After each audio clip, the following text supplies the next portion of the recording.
Amorim'in bir nömrəli səhvi yayda Bruno Fernandesi satmamasıydı. Bruno Fernandes başıdır burada. Liverpool'un bir dənə problemi var. Virs. Hakan Çalhanoğlu məncə son 2 mövsümünün bəlkə ən yaxşı oyununu keçirib. Milan da nə gündədir Milan? Nə desən ki Milan da? Bu dəqiqə Fatih Sultan Mehmet'in ruhu şaddır ki, Türklər nəhayət ki İtaliyaya girdi. İtalyan fəthləri. Chelsea-də hər şey yaxşıdır, sadəcə olaraq killerlik hələ ki yoxdur. Bu oyunla çempion olmaq qeyri-mümkündür. Xoyulun. Çıp getdi vurdu. Sırasır. Abi bu Şeşko gəldi, p***sindədir, konkreti bu. United futbolçularını da polide baş elədilər də fizika ilə. Dokuda birinci şeydən alınmadı. Doku o qədər tupoydu ki, birinci pasda alınmadı. Sonradan da yəni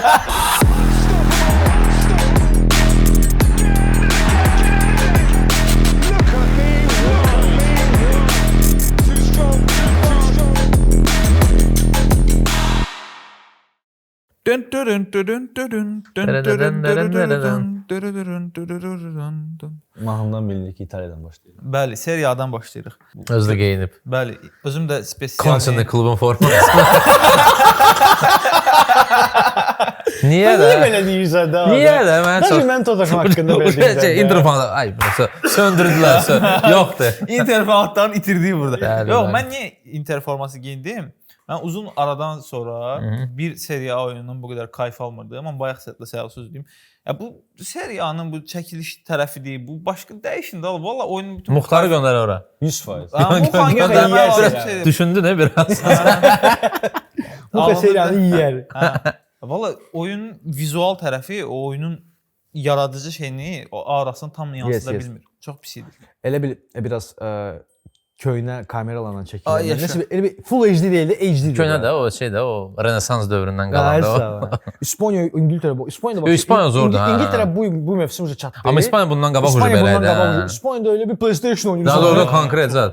Oyunçulara baxdı. Oyunçunu göstərirlər, oyunçunu arkada blur eləyirlər də. Yəni o zor şeylər, effektlər var. Amma güman ki internetdə, Instagramda falan rastınıza çıxmış olar. O qolları hakimin view-su ilə. İtaliyada da vardı Hə, o. onu deyirəm də elə. Kenan Yıldızın qolu çox gözəl idi. Ən pik momenti Thuram qardaşları idi. Doğrudan çox oldu bir-birini sən o spora girmişlər ki, biz belə kim udacaqsan.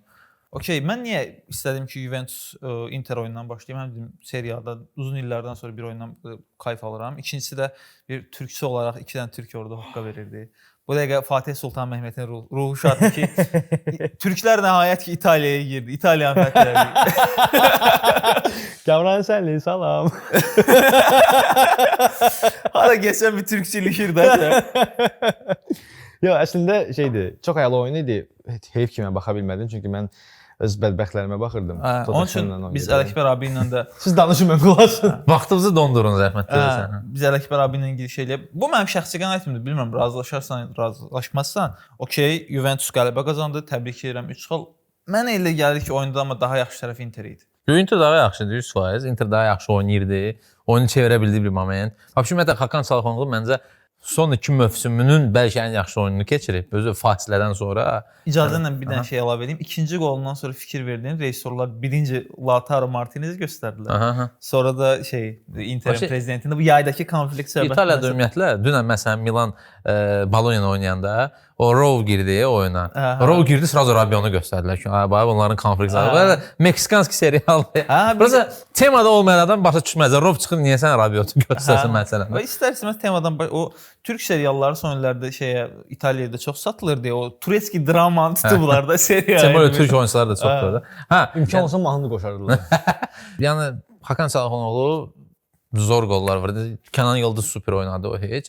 Bir məsələ var ki, bu oyunda qapıçılar çox zəif təsir bağışladı. 100%. Çox. Yəni bu Di Grigorio'nun məsələn Çalhanoğlu birinci zərbəsində götürə bilərdi. İkinci də yaxşı görməyə bilərdi.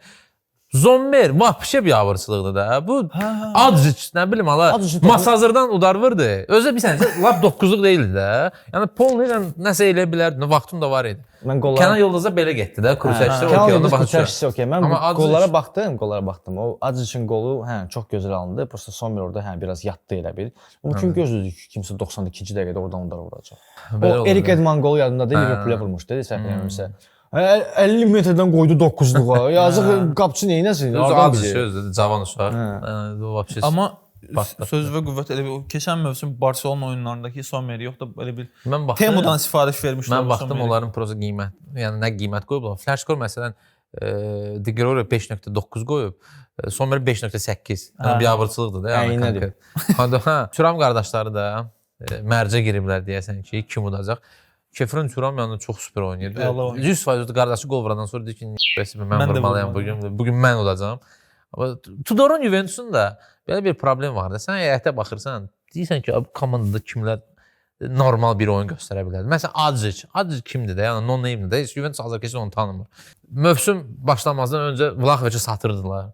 Niyə satırdınız? Gül kimi də oynayırdı. İndi 3 dənə qələbəsi var və ilk 2 məsələ oyunda Vlahoviç qolları vurub o qələbə qazanıb. Burada da çox yaxşı oynayıb. Çünki öz üzərinə çəkirdi zaşnikləri.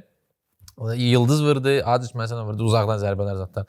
Yəni bilmirəm indi bu Tudorun taktiki gedişləridir, yoxsa sadəcə bəxtdir hələ ki, onu bir görəcəkdir. Amma Interdə ayrı məsələ, Inter hələ ki köhnə Zapalla oynayırıq, heyəti yaxşıdır, hər şey okeydir, oyun da hələ ki var. Amma çox belə qeyri-stabildir. Çünki keçən tur Udinese uduzdular öz meydanında. Yəni Inzaghi'nin vaxtında nə vaxt uduzardı belə oyunlarda da, bəlkə 4-5 dənə vurardı da Udinese. İndi də Juventus uduzdular. Çox həyəcan təbili orada çalmaq lazımdır da. Yəni Kivu sözünüzü mən ona vaxt verərdim. Çünki mənim xoşuma gəlirdi Parmadakı Kivu'nun yəni taktika oyunu ümumiyyətlə. Biraz Interdə inanmıram ki, ona çox vaxt versə də yenə də dalbadal hallar itirsə. Yəni indi növbəti tur Sassuolo ilə oynayır öz meydanında. Çox güman ki, udar oyunu. Daha çox baxacağıq da. Çempionlar Liqası oyunu da var. Yəni Ajax-la səfərdə. Ajax yaxşı, pis gündə. Mən də razı deyiləm Ələkbər. Bir sənə razı deyiləm. Çünki məsəl üçün mən Interin rəhbərliyiyəm və məndə məşqçi var Inzaghi, hansı ki bizi İtaliyanın çempionu eləyib. Hansı ki bizi Çempionlar Liqasının finalına daşıyıb 2 dəfə. Düzdür 2 dəfə də uduzub, amma fakt daşıyıb da. Inter çoxdan da belə bir şey eləməyib. Baxıncı Mourinho vaxtı idi. Və bir dəfə olub orada özdə. Hə, mən dəyişirəm Inzaghi-ni və qoyuram Kivunu və bu hansı məntiqə uyğundur? O məntiqə uyğundur ki, mən gələcəyə plan qururam. Elədiyi transferlərdir, yəni gələcək üçün transferlərdir. Yəni bir dənə Inter indi o statusdadır ki, ulduz ala bilərdi. Okey, bəlkə də pulları yoxdur. İndi zapasdan, krizisdən çıxıblar yavaş-yavaş. Bir nəfər orada Akanjini çıxardaram, gələcəyə yatırım. Akanji icarədir onsuz da. Hə, gələcəyə yatırım deyil. Havaydı. Qalanı hamısı, yəni belə oyunçular gəlib ki, yəni onlarla ancaq komanda qurmaq lazımdır və Kivo onların öz oyunçusudur da, yəni neçə illərdir interist olub. Və məncə onlar Kivoya nəinki 1-2 oyun, 10 oyun uduzsa belə Kivosu qalacaq. İtaliyada ümumiyyətlə heç bir klubda, böyük klublardan, ne toku böyük, balaca klubda olsun, heç kim arda-arda sən məğlub olsan, heç kim səni saxlamır. Yəni Interin özünə bax, Stramaccioni var idi, Pioli özü gəlirdi. Sonra gəlmişdi Rafael Benitez, Gasperini vəbşi 2 aydan sonra. Mihailovic olmuşdu. Mihailovic köməkçi idi Manchester. Mihailovic sizdə. Sonra şey adı nədir onun? Gasperini 2 ay oldu, sonradan tulladılar bayrağı. Yəni Inter budur. O Inter o biraz o belə də dalğalı Inter idi. Yenə də sən. İndi Championski Inter. Championski o tüm nəşə gözlənti də Championski. Mən inanmıram bura. Mən də inanmıram ki, Inter təzyiqlər çoxdur da, kifayət qədərdir. Yəni bir balaca Çempionlar Liqasının o zonasından qopsa, yaxşı Kivunu niyə gətirilir onda? Ola bilsin ki, o moment hansı bir yaxşı onlara lazım olan top trenerlərdən və yaxud da bunlara pul vermək alınmadı bunlara. Çünki onlarda finans və fair play temaları var. İndi minusla bitiriblər ilə. O məsələlər var ki, bunlar həm də daxildən də problem var idi. Məsələn, Çalxanoğlu teması. İndi yenə də davam edir bu söhbətlər. Türklər deyirlər ki, Galatasaray 26-da Galatasaraydadır. Ona görə deyirəm də, Burak, ona görə mən sənə deyirəm ki, sırf buna görə Kivu, yəni krediti var. Yəni ən azı 1 illik məncə ki. Çünki əgər mən dediyim kimi olmasa, yəni bu çox ağılsız bir şeydir. Səndə çempion komanda var. Sən bundan bir səncə deyil, bu sən desən ki, bu bir dənə qocalıbdır. Bir dənə nə dərəcədə qocalıb? O qədər də deyil axı. O qədər də deyil axı. Yəni Lautaro'nun 35 yaşı yoxdur, Thuram'ın 35 yaşı yoxdur. Əsas qüvvə onlarla. Çalxan da yəni qoca deyil. Yəni əgər biz Manchester United'ın periodunu göstərsək, Manchester United Ferguson'dan sonra Championski Manchester United Moyes'ə vaxt vermədilər və indi Manchester nə gündədir. Vaxt vermədi, neçə il oldu Moyes? 2 il oldu. Nə ki? 1 il mövsüm sonunda qovdular. 7-ci oldu qovdular. Oje qışda 1 il oldu da. 1 il oldu, o da qışda qovurdular. Oje Ferguson'un nəsihəti olmasaydı, oje ikinci oyundan sonra qovacaqdılar onu. Düz mövsüm sonunda qovdular. Yəni söhbət o söhbətdir ki, Inter əgər bunu eləmək istəmirsə, məsələn Milan da bunun şahididir. Yəni Milan klubu Piolini çıxartdılar, gətirdilər 1 2 3 4 Səhv. 5-ci mi? Səhv. Yəni səhv seçim idi. Okey, səhv Hansı ki, kim seçimin idi? Heç kim. arxasında durmaq lazımdır. Kişilik budur. Ada, Səhv o- seçim eləmisən, səhv eləmirsən, arxasında dur da. Klub rəhbərliyi də bir yəni şey olmalıdır, bir O bildi- stoitsizm olmalıdır. O klubda gördü ki, mən səhv seçdim. seçimdir. O gördü ki, səhv seçimdir, onu çıxartdı. Yəni razılaşdı ki, mən səhv elədim. Amma ondan sonra Yenə eyni şey 29 gətirir axı. dekabr adamı çıxardırsan, ayın 2-si səndə Super Kubok oyunu var. Yəni il bitdi, sən yeni trener sırazu götürürsən Konseysao. Konseysao yaxşı məşqçidir, ona vaxt vermək lazımdır. Mən belə fikirləşirəm. Amma vermədi. Vermirlər də. O Kubokun finalında da çıxartdı, Super Kuboku tutdu. Okey də bərbad mövsümü nəsə Razbaviç elədi də, nətərsə. İndi okey, sən Allegri-yə indi bu dəqiqə sırazu yay başlayan kimi sırazu Allegri gəldi. Allegri istər-istəməz nəsə öz stilini, məsələn dünənki qələbədə 1-0. Konkret Allegri-nin Allegri-nin gəlişi stili okeydir. var idi. Allegri-nin gəlişi okeydir. Çünki Allegri statuslu bir məşqçidir. Sən ona zaten vaxt verməlisən. O Amma düzdür, məsəl üçün sən Inzaghi-dən sonra Kivonu gətirirsənsə, sən Kivoya mən inanmıram ki, Kivo razılaşar ki, hə, mənə gətirdilər, mən 2 oyuncudur, məni çıxardacaq. Məncə orada kredit var. Razılaşma deyəndə ki, Kivo özünü harda göstərir? Bir dənə Parmada göstərib özünü. Bildiyin O Parmada. razılaşma zaten ona heç kim vecinə deyil, o nə deyir, nə fikirləşir. Məsələn, Fabregas da çox adam istəyirdi. Fabregas Fabregas özünü getmədi axı. sübut eləyib Komoda. Komoda sübut İndi edir. də Nə davam dərəcədə eləyir. Davam eləyir. Görürsən saxladı özünü. Yox, çünki Yəqin Kivoya da sən vəd veriblər. Interdən Komonun sırav yönətələ Yox, də. Kivoya Komo yəqin təzə vəd çıxıb veriblər. keçən Sən yüksək bax, liqaya. onu mən demirəm. Mən deyirəm ki, Kivo Parmada özünü göstərdi və Kivonu bəlkə də başqa klublarda istəyiblər. Məsəl üçün Atalantaya rahat Kivo gedə bilərdi. Niyə də yox? Məsələn deyirəm Onu də sən. bilmirəm, yəni mən Sən məsələn üçün deyirəm. Torinoya gedə bilərdi, ora gedə bilərdi, başqa Avropadan çıxa bilərdi, İtaliyadan çıxa bilərdi, İspaniyaya gedə bilərdi, nə bilim Rumıniya millisinə gedə bilərdi, hər yerə gedə bilərdi. Amma Inter təklif elədi və çox kömək oldu danışıqlar oldu. Çünki o onların öz futbolçusudur. Elə hörmətli eləməzlər də. Okey də sən Udinese uduzdun, sən Juventus uduzdun, amma elə uduzman axı sənə gəldilər 5-0 kəplədilər səni. yox, heç aydın məsələdir. Sən Udinese Amma qılaqıl oje uduzdun da. istərsən 2 dənə məğlubiyyət, dalbadal məğlubiyyətlər olsa, yəni yenə də Inter rəhbərliyi düşünə bilər. Amma Inter rəhbər başda axırıncı söz deyim. Prosta Inter rəhbərliyi məncə biraz İtaliyada hamıdan fərqlənir. Həm oyunçulara baxış bucağı, həm transferə baxış bucağı. Inter komandanı biz indi deyirik Inter top klub olub. Inzaghi komanda heç nədən yığıb bura. Heç kəsə lazım olmayan futbolçulardan çempion komanda eləyib Inzaghi. Yəni bunu heç bir İtalyan klubu eləməyib indiyənə qədər. Heç kimə lazım olmayan sən kimi deyirsən? Dzeko kimə lazım idi? Roma onu tullayırdı. Okey. Genrix Mxtaryan kimə lazım idi? Qoyma İtalyan. Heç kimə lazım deyil. Top klublarda heç kimə lazım deyil. İtaliyada bir neçə klub onu almaq istəyirdi. Hansı klublarda? Yo, Milan da almaq istəyirdi. Milan da nə gündədir Milan? Sən ki Milan Həmin mövzu ona, həmin o mövsüm çempion oldu da West Milan. Ham'da da almaq istirdi. Sən bilirdin ki Milan çempion olacaq o mövsüm.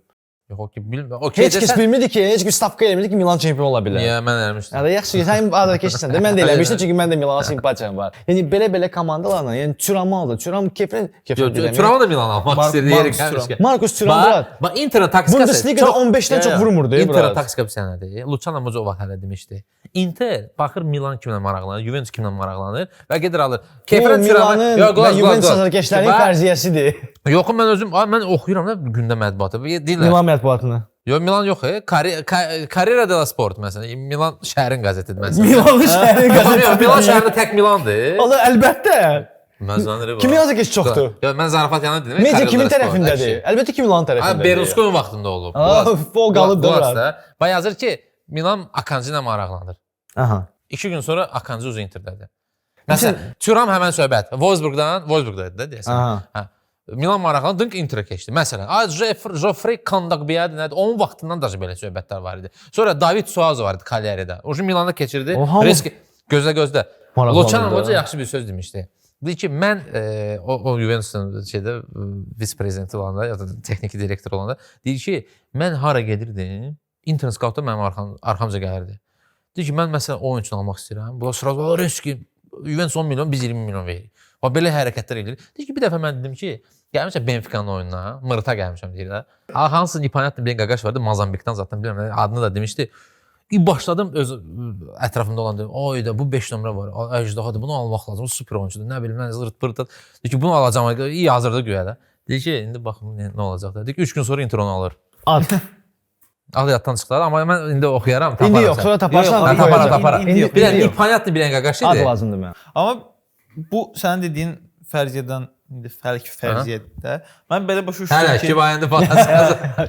Belə başa düşdüm ki, Inter Milan'ın ala bilmədiyi futbolçularla çempion klub yaradıb. Onu da Milan da alsa. Tadı belə çıxır da. O Bir biraz sənə Milan fərasətsizliyi Çalxanoglu necə də. keçdi? Məsələn. Düz deyirsən, fərqlənir bütün İtaliya klublarından. Biz necə? Sən Çalxanoglusan, Milandasan, hər şey superdir. 5 milyon maaşın var da. Inter deyir ki, mən sənə 6 verirəm. O все, Forza Inter, mən getdim Interə. Yəni hətta o belə taktik. Başa düşürəm, bu futboldur, bu puldur, İşdir. okeydir. Yəni Inter belə eləyir. Həmişə də eləyib. Kim belə eləmir? Bu Fenerbahçe Galatasaray Beşiktaş söhbətinə oxşadı. Bir də o Kostić söhbəti vardı. Biz Kostić alırıq, Kostić gedir Fenerbahçe. Yox, başa düşürəm. Yox, Çalxanoglu okey, başa düşdüm. Bax Akanji ilə məsələn bu klub maraqlanır. Bu niyə Emin Akanji Milandan qabaq fikirləşmirdi? Milan istədi Hardan bilirsən, fikirləşmədi. Qaqaş, mən sənə əmin edirəm ki, qardaş, yoxdur da Akanji onların spesifikində. Yaxşı görüm də. İllərlə bu davam edir. Sən baxsan. Yəni Serie A transfer, Mercato deyirlər də. O Mercato vaxtı sən prosta bax Interin Yaxşı, Ronaldo ilə kim maraqlanırdı? Milan maraqlanır Ronaldo. Zubastik. Arnay. Niyə almadı Milan? Pul var idi o vaxtı. Sonra gəldi də. Yəni lazım olmayan vaxtı gəldi. Sonra Inter vurdu, belə elədi. Yəni Inter vurdu, o hamıya vururdu. Hər şey mənim üçün okeydir. Mən də onu deyirəm. Yəni o biraz şeydir, Milanın o ki Ronaldo gəldi Inter Milan şəhərinin küləkləri Yox. O ki Ronaldo gəldi. Milan Inter oynadı. Inter Milan idi özü. Interin barışıqları çox idi orada. Ronaldo gəldi, bir dənə onlara soxdu. Axırda belə dedi ki, eşitmirəm sizi. Bu da onların legendası. Yəni soxdu onlara da faktiki olaraq. O mənim üçün okeydir. Keçək yavaş-yavaş Premyer Liqaya. Amma keçməzdən əvvəl mənə elə gəlir ki, amma ümumi olaraq mən elə fikirləşirəm ki, həqiqətən Kiev'yə şans vermək lazımdır. Mən də belə fikirləşirəm. Sənin söz və qüvvət verir, məncə də verməyəcəklər ona bax. Arda-arda məğlub olsalar, hə. İstəyirsiniz Manchester derbisi ilə başlayaq. Elə derbi olur. Belə derbi olmurdu həqiqətən, çox maraqsız. Sən gözləyirdiniz ki? Yox, ən azından Keçən il heç olmasa United dirəşmişdilər. Yox, keçən il qoyduq. Ya ən azından United Arsenal oyununda kimi bir təzyiq göstərə bilsəydi, özündən güclü komanda idi. Nəsə ola bilərdi. Bu mənə elə gəlir ki, biz Samirlə bu məsələdə fikirlərimiz bölünür. Mənə elə gəlir ki, Manchester United-in bu məğlubiyyəti və bu maçlarda məğlubiyyəti Ruben Amorim'in minusudur artıq. Samir burada mənlə razı deyil, amma ümumi olaraq işin Manchester City tərəfinə baxsaq qələbə qazandınız, amma City də yaxşı oynamadı. Onda at pis qarşı. City ümumiyyətlə yaxşı oynamır. Yəni bu oyunla çempion olmaq tur möhtəşəm bir oyun olacaq. City Arsenal. Yəni müəllim tələbəsinə qarşı. Bu oyunla çempion olmaq qeyri-mümkündür. Bu Liverpoolun, bu Arsenalın və arxadan gələn o Chelsea-nin olduğu liqada. İstəyirsən City haqqında fikrin varsa City-dən danışaq, sonra United tərəfinə. Gəl belə də City brat. Mən aeroportda bu oyuna baxırdım. Samolyot gözləyənə kimi. Yəni City yaxşı futbol oynamır. Pep Guardiola keçən verilişdə də biz onu dedik ki, Pep Guardiola'nın futbolu ölür və o hələ də başqa bir yol tapa bilmir. Yəni köynə hamam, köynə tazla nəsə bacarır, nəsə eləyir.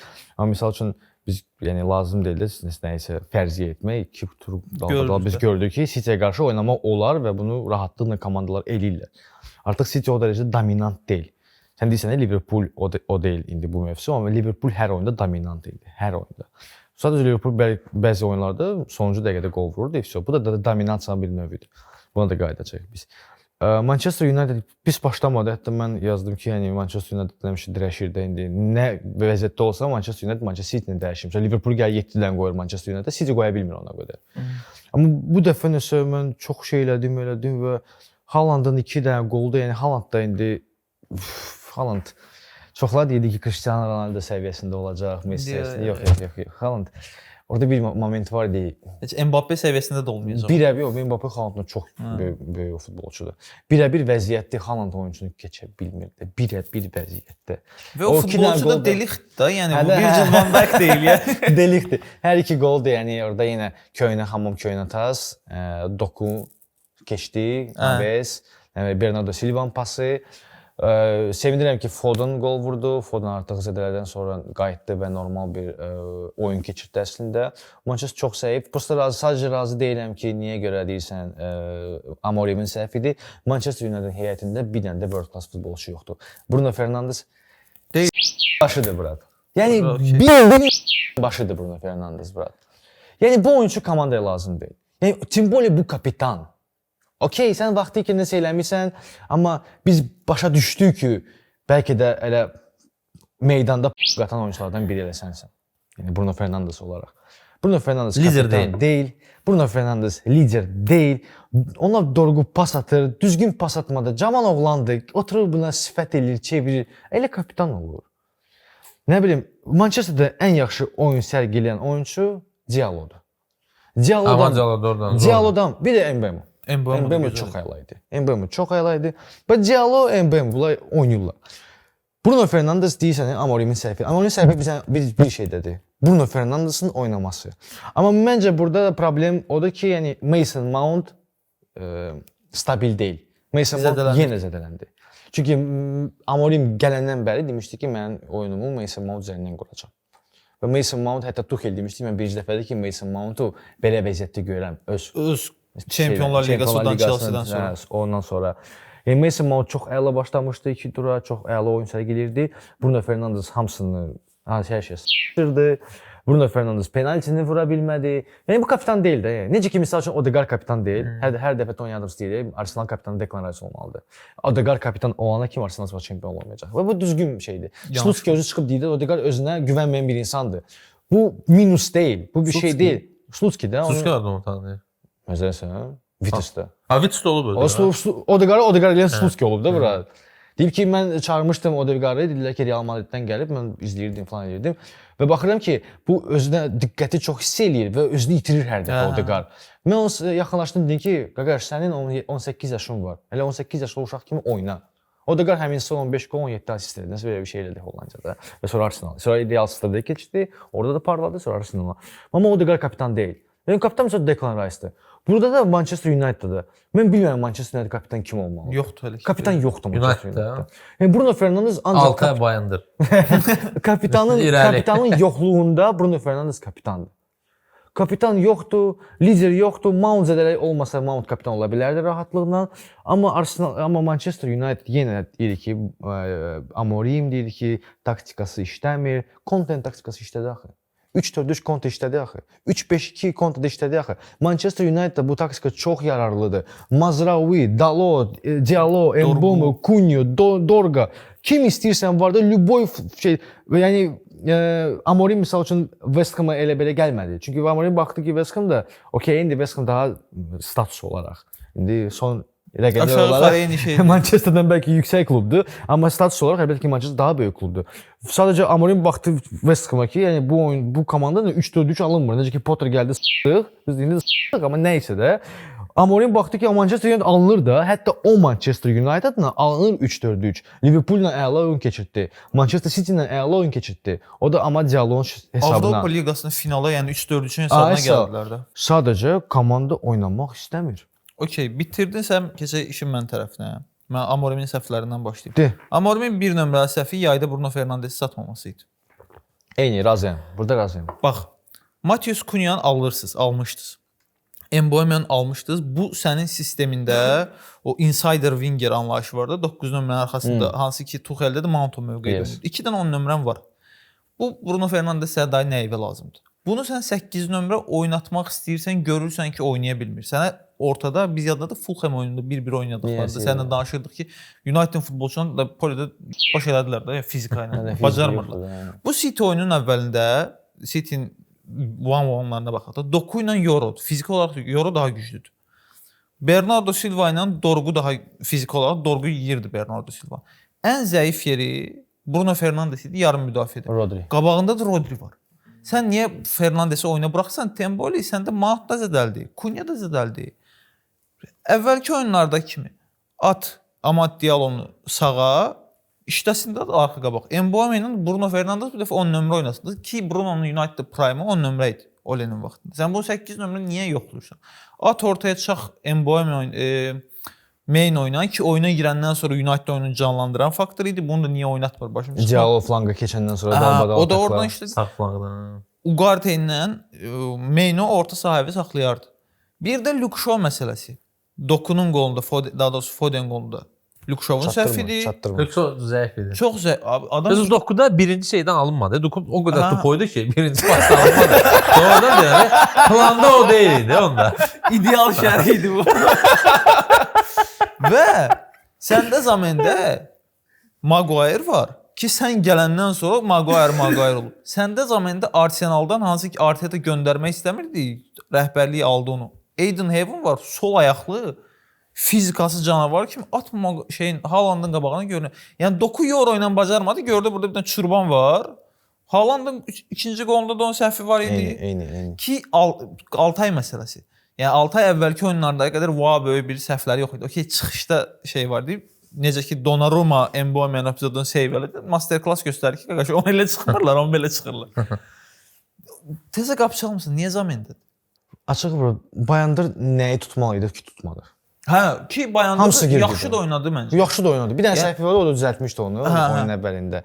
Prosta biraz da bəxti də gətirmədi. Mbeumo boş qapıya vura bilmədi. Bir dənə qəşəng epizodu Donnarumma çıxartdı. Dorgu bir samolotu vurmuşdu. Yəni yenə də Manchester United və Juventus da bayaq dedin, indi sən yaxşı vurğuladın, Tudorun magiyası da o Juventus heç bir oyunçu world class deyil hələ ki. Amorimlə bağlı bir dənə statistika çox üzrəm deyim. İkinci Dünya müharibəsindən etibarən bu günə kimi Manchester United baş məşqçiləri arasında ən aşağı qalibiyyət faizi olan məşqçidir. İkinci Dünya müharibəsindən bu yana. Və Amorimə bax, oyundan sonra Gary Neville'da, Petr Schmeichel'da, yəni Roy Keane-də. Okey, bu dəqiqə sənin yarım müdafiə xəttin, o ikili blok. 3-4-3 oynamaq əlverişli deyil də. Yəni satardın yayda Bruno Fernandesi ki, ərəblər 150 milyon verirdilər.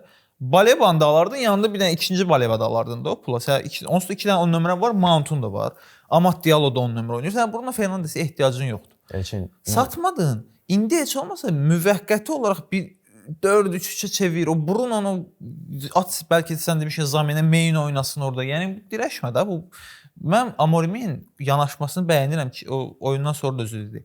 Yəni mən fəlsəfəmi dəyişməyəcəm. Burada mənim fəlsəfəmin dəyişməsini istəyirsinizsə, rəhbərlik mənə dəyişməlidir. Bu qədər sadə. O əla bir şeydir. Onu mən sevirəm.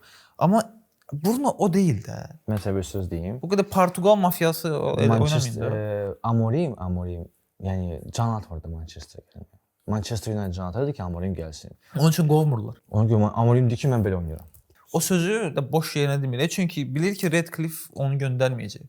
Barra da göndərməyəcək. Çünki Barra da vizyonu olan adam da əvvəlki rəhbərliyi kimi deyil. Bilirlər ki, mən Amorimlə uğurlu olacağam. 2 sezonda mənim versinlər, mən 2 sezondan sonra uğurlu olacağam. Bəlkə də Amorim biz bilmirik, amma bəlkə Amorim futbolda revolyusiya edir. Hər şey ola bilər. Çünki insan dirəşib də, yəni. Heç nə deyil. O Potter misal üçün dəyişdi. Çünki Potter qorxur. Və mən Twitterdə görmüşdüm. Bu axırıncı frazasının çox bənzərini 86-cı ildə Ferguson da qəzetdə deyib. Ki onda Ferguson da silirdilər Premier Liqada 18-17-də qutarırdı. O necə ki misal üçün Mourinho kumiri axı Brian Clough idi. Mourinho gələndə hamı dedi ki, Mourinho Brian Clough'ın sözlərindən istifadə edir. İndi Amorim də Ferguson sözlərindən istifadə edir. Amma Mourinho elə bir kluba gəldi ki, Chelsea gələndə Mourinho dedi ki, bunu hamı gəldi. Amorim yetim bir dənə futbolçu istəyir, onu da ala bilmirlər onu. Bankrot olmuş United'da gəldi ki, United'ın Ferguson sonrası The Roman Empire olmuşdu da. Maliyyə olaraq ən pis vaxtına gəldi. Yəni Mourinho'nun vaxtında United'ın maliyyə gücü çox yüksək idi, Solskjaer'in vaxtında yüksək idi. Ten Hag'ın vaxtında belə maliyyəsi indikinin daha yüksək. 100 milyon futbolçu aldısa olacaq da yüksək. Amma yəni Amorimin getməsinin tərəfdarı deyiləm. Okey, bəlkə də 17 qutaraq bu mövsüm okeyəm. Ya Amorim qalmalıdır. Heyəti qurmalısan. Amma müəyyən mənada da mənə elə gəlir ki, Amorim günü xilas edən sistemində yox. Futbolçularında artıq o şey getməlidir. Main oynasında okeydə bu. Sən demişkən Bruno Fernandes də o deyil. Məncə o Bruno bir sənəyə saxlayır. Göstərir ki, sizin top klassınız budur. Bax. Amma sən demişkən Xoylund. Çıxıb getdi vurdu. Sıradır. Abi bu Şeşko gəldi. İçindədir konkreti bu. Şey alınmır, konkret bir abırsılıqdır ya. Ki Şeşko yetimə top çatdıra bilmirlər. Şeşko yox Polyanın ortasına. Bruno Fernandes 8 nömrə qoymuşdu. Gözəl fəaliyyətin işini görə bilmir ki, topu apara bilmir ora. Yenə mənim əziz qardaşlarım, Amorim sistem futbolu qoşur. Manchester United'ın əzəlində, əqidəsində sistem futbolu yoxdur. Bəli. Ferguson vaxtında belə Ferguson Gibsonla, Rafaellə, Zadla, Oşi ilə çıxırdı, Arsenalı çiliyirdi. 8-2.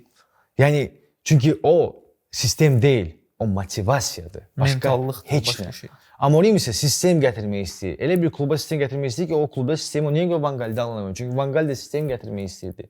Solskjaer'da niyə görə ən yaxşı ilə Solskjaer'lə Mourinho arasında? Çünki onlar daha çox motivatorlar, həm də taktikaları var.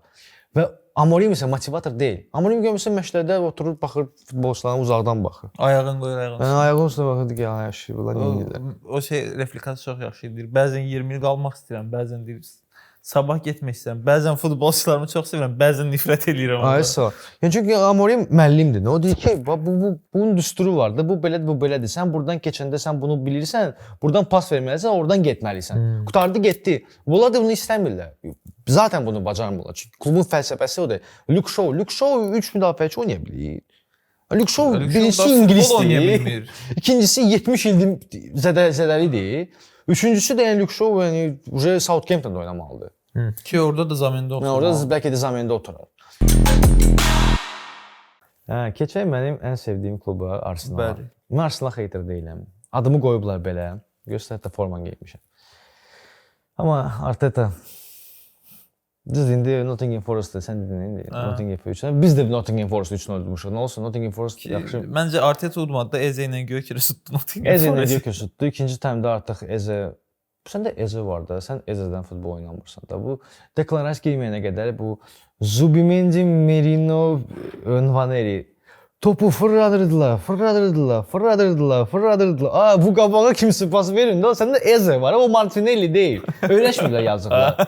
Amma Eze məncə qatqı qatacaq. Çox yaxşı. Qatır ucu başlayır. Ucu qatıb. Ki Gyökereslə o tandem məsələsi gedir. Çünki Eze başa düşür ki, yəni mən wingerəm, mənim işim nədir? Pas verməkdə. O da vursun. Özünə heç nə fikirləşmir. Top gəldi, pas, top gəldi, pas, top gəldi, pas. Sadəcə topu Eze çatdırmaq lazımdır və Declan Rice oyuna girən kimi artıq o move forward başladı və onlar yavaş-yavaş Zubimendi birinci gol. Çox gözəl. Amma yenə də kornada. Zubimendi. Yenə də küncəlibəsindən vurdular. Amma Arsenal dünyanın ən şanslı komandasıdır. 2 dənə uzaqdan gözəl zərbə vuran dayaq yarım müdafiəçisi də var. Declan Rice keçən Santiago Bernabeu-da və Zubimendi. Zubimendi də burada elədi. Çox gözəl qol idi. Yəni Arsenal yavaş-yavaş məncə mən də istəyirəm ki, sözlərimi geri qaytarım. Arsenal döyüşsün, savaşsın. Yenə də hələ də inanmıram. Amma görək də indi artıq da Gyökereslə oynamağı öyrənsə, ki Gyökeres nədir? Yaxşı, həqiqətən yaxşı olacaq. O Eze ilə Gyökeresin arasındakı kimyanın üstünə oyununu qursa, ki zaten sənin bu dəqiqə əsas problemin hücumda yaradıcılıqdır. Arxa tərəfi Declan Rice'lar, Zubimendilər, Çin səddi kimi müdafiən var, bütün şəhərliklərdə. Bir o ön tərəfdə o iki tandemin. Sizə bir sualım var mənim. Bax indi Saka yoxdur. Saka'nı Bowen ilə güclü futbolçu sayan insanlara əsaslənirəm. Emin sən baxırsansız sənədir. İndi Saka yoxdur. Nə dəyişdi bu Arsenalda? Saka olandan daha yaxşı oynayırlar. Madueke eyni funksiyanı eləyir də. Satsınlar. Yəni burada Milansız Leao necə oynayır? Sakasız Arsenal. Bowensiz West Ham və Sakasız Arsenal. Heç bir şey dəyişmir. Yəni 1 qram deyəsən ki, nəsə dəyişsin də, nəsə dəyişsin. Heç nə. Əksinə Madueke daha çox ştrafmaya girir, Madueke daha çox ötürmə eləyir, Madueke daha çox dribling. Madueke daha faydalı olmağa çalışır. Daha faydalı. Eze gəldi. Eze hamıya göstərəcək ki, yəni məncə o burada mənəm. Burada mənəm. Ya papaçka. Ya papaçka. Keçək onda Arsenala mənə elə gəlir ki, bir də Tottenham fanlarına salam göndərim də. Buyur göndər. Azərbaycanda Tottenham fan klubu var. O dəfə video çəkiblər, bizə salam göndəriblər. Aleyküm salam. Əsasən deyirlər ki, West Ham Kudus vurmadı. İnşallah sizə xəbərdarlıq eləmək istəyirəm ki, yəni Kudusa inanmayın. O gol vura bilməyən Messidir. Yəni ancaq qaçır qabağa. Nəsə Tottenham nəzərlərim getsə də belə fan klublarının olması mən dəstəkləyirəm. Londona keçmişkən 2 dəqiqədə Chelsea-dan danışaq. Bu mövsüm başlayandan Chelsea azarkeşlər bizdən şikayət edirlər ki, Chelsea-dan danışmırıq. Mən açığı istəyirdim bu həftə Chelsea üçün geniş bir yer ayıraq. Chelsea tərslikdən bərabərə qaldı. Bərabər qaldı. Chelsea-də hər şey yaxşıdır. Sadəcə olaraq o killerlıq hələ ki yoxdur. Yoxdur, razıyam. Palmer qayıtdı da. Palmer qayıtdı. Açığı Chelsea uduzmamalıydı. Heç də qalmamalıydı. Hələ şey yoxdur. Liverpool'dakı kimi o şey yoxdur. O klassla udmaqla klasik. Şadı out'u Rory Delap kimi atır. Yazıq Chelsea neynəsin? Oradan da Carvalho bu boydadır, gizlənib belə. Riski çıxdı. Amma orada məncə offside verməliydilər. Bir də Chelsea-nin qapısına gələn ikinci qolda Garnacho səhv var deyə man markingi düzələmir. Onu bildim. Yəni o çox belə outdan vurulan bir qoldur. Yəni çox belə mənasız bir qoldur. Yəni sən futbolçu artıq outdan da öyrəşdirsən ki, gol, arxadan vurulan zərbə kimi. Hayır. Özdə orada məncə offside olmalıdır çünki Reece James müdaxilə eləməyəcək topa.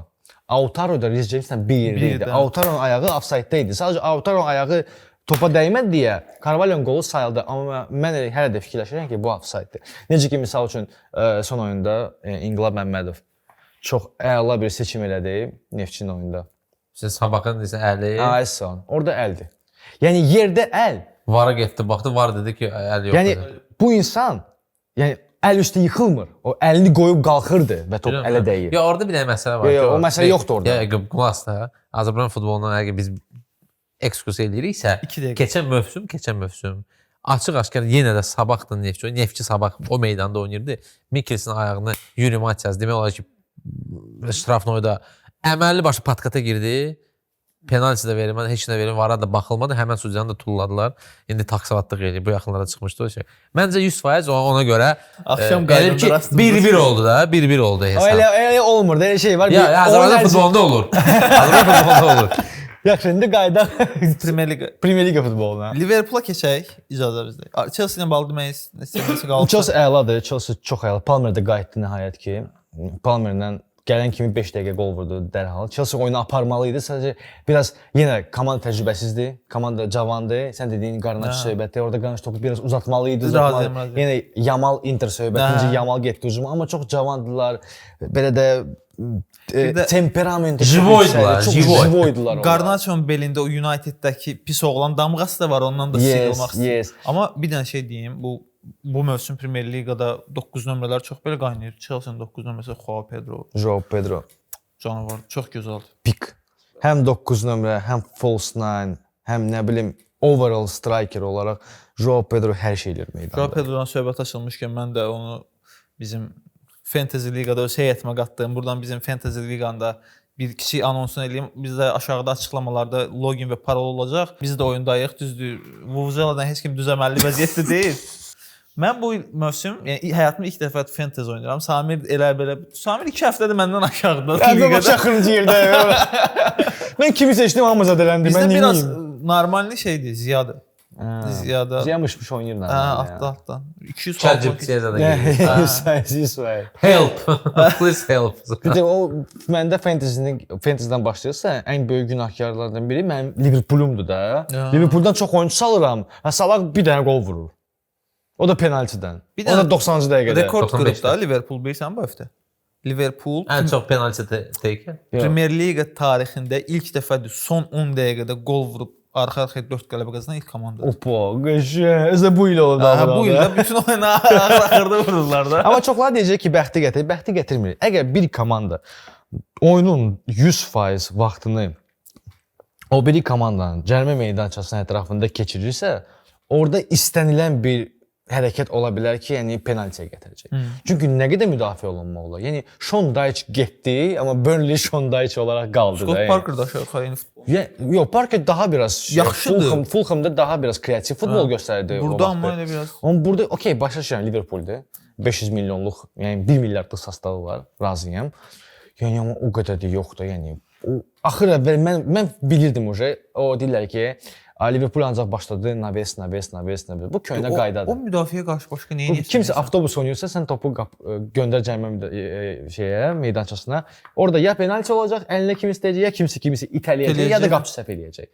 Bu da oldu da, yəni Frimpong ya da kontrata qədər sənə soxacaq. Ya da kontrata. Burnley-in potensialı o qədər yoxdur. O Bournemouthdan Newcastle deyil də. Yəni o əslində yəni Burnley-in başı üçün deyil o. Ona görə də yəni dalbadal saldılar, axırda Frimpong girdi.